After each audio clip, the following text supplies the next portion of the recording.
मला माफ कर.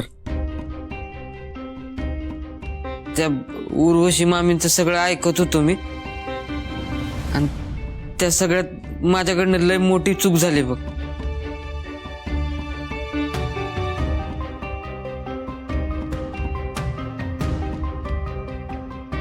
फक्त यावेळी मला माफ कर.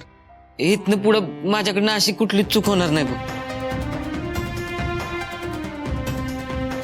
न तुला वाईट वाटलं असेल, मला एकदा माफ कर.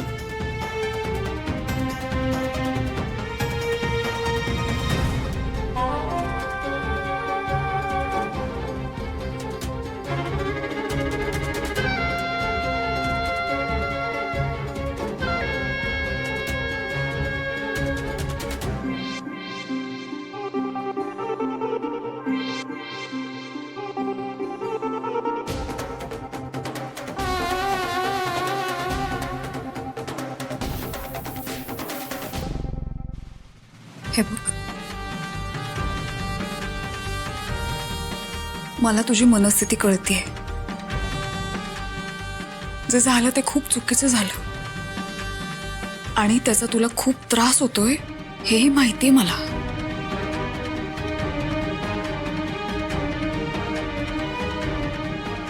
तू एक स्वाभिमानी मुलगी आहेस.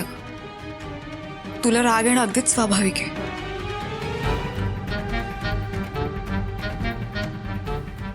पण प्रत्येक गोष्टीची दुसरी बाजू असते ह्याचाही एकदा विचार कर. अगं, इथे जसं आता तुला त्रास होतोय ना, तसंच तिकडे त्यांना पण होतोय. अगं, मी बघितलंय, त्यांनी ही गोष्ट खूप मनाला लावून घेतली. तेही खूप कचलेत ग.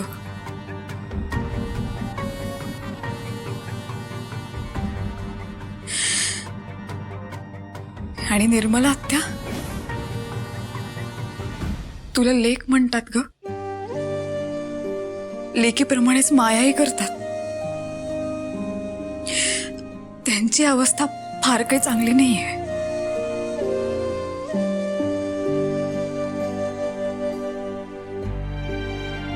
तू जर आता घरी आली नाहीस ना, तर हा नात्यातला गैरसमज कधीच दूर होणार नाही. अगं, तुला त्या घराविषयी, त्या घरातल्या माणसांविषयी प्रेम जिव्हाळा असेल ना,